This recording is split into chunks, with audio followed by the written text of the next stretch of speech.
Hi everyone, today I want to talk about multi-signature transactions in Cardano. It's a feature that I am very excited about, and I feel like people are not talking about these multi-signature transactions and the importance of them in today's financial market. So basically what multi-signature transactions are, it allows multiple people to control a wallet. So say you have a significant other, you have your ADA in a wallet, and you want to have joint custody over that wallet. So, person A has to consult with person B before they make a transaction, and basically both signatures are required, or even more than two signatures are required in order for the transaction to actually go through the network. And I think that this is very important because if you look at today's financial markets, there are a lot of couples that have joint accounts. When people get married, sometimes they have joint accounts. There are use cases for trust funds and certain people allocating money to future generations. Say, you have a family that has a trust fund and there are 5 people on the board and they are approving transactions as far as this member of this family gets this amount of money at this particular time. You would need all the signatures in order to confirm that particular transaction. This is going to allow for a lot of security in the future. A lot of times families may leave behind money or money may be transferred and it's lost because, it's he said, she said kind of thing. And, it might be sent through a bank or it might be given cash and there's no real accountability. But with Cardano, all of these are going to be stored on the blockchain. There's going to be both parties are going to understand the risk that they have in sharing this responsibility to sign these transactions. This I think is going to help with a lot of legal issues as well in the future. So we have a joint, let's say I'm looking forward to having joint custody over over my Cardano and my dataless wallet. So say my significant other and I are trying to make a car purchase. Let's say in the future that Cardano is worth $1, ADA is worth $1 per ADA. And I highly think that's going to be possible very soon. But let's say it's worth $1. Let's say a car is worth, 30,000 new. This is a big transaction that needs to, could be verified by both parties. So party A and party B could say, okay, I approve this transaction. This is a car that we need for the family, and I'm going to sign on my end. You're going to sign on your end, and then all of a sudden it goes through the system. So things like this could be utilized for financial planning. It could be utilized also for security.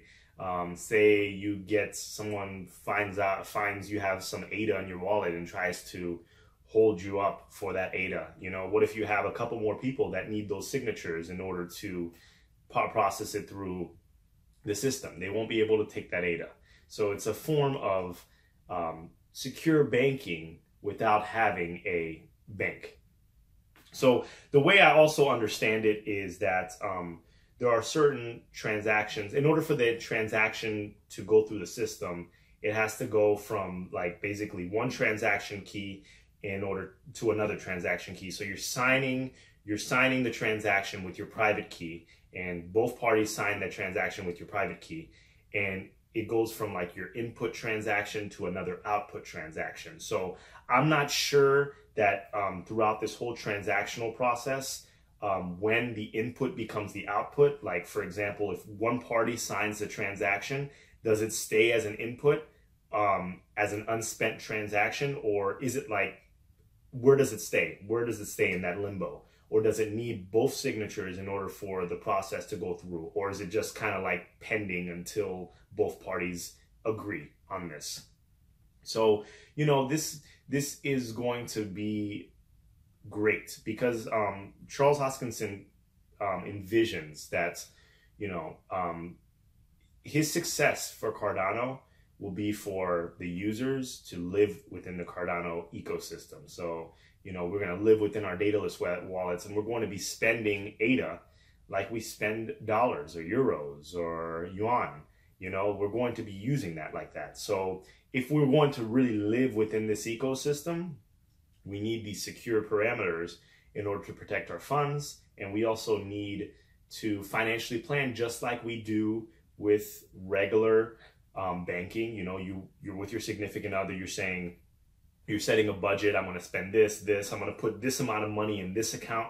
This is for grocery expenses. This is for entertainment expenses. This is for shopping. This is for X, Y, Z. So you have all these different categories, all these different parameters that you budget for in your normal lives. It's going to be the same thing with Cardano. It's going to be the same thing with ADA. So the thing is that what we have to remember is we're living within the system. So we need to have all these secure transactions. We need to have accountability for our funds. And this is one step in the right direction, these multi-signature transactions. One thing I also wanted to add was if there are more than 2 people that are responsible for verifying the transaction, let's say it's like 5 people, you don't have to get all 5 people to sign that transaction. So say something tragic happens to one of the parties or one of the members within that that group that is responsible for signing the transaction. I believe that you're only going to have to get a majority of the signatures in order to go forward. So this could prevent funds from being locked forever, just in case something tragic happens to member B or member D or member F. So this is a great thing as well. So I want to know what you think. Let me know if you're excited about multi-signature transactions. I am very excited, and I'm waiting for more information. I believe, you know, they still have a way to go before that actually completes on their roadmap, but it's definitely a feature I'm looking forward to. Thank you.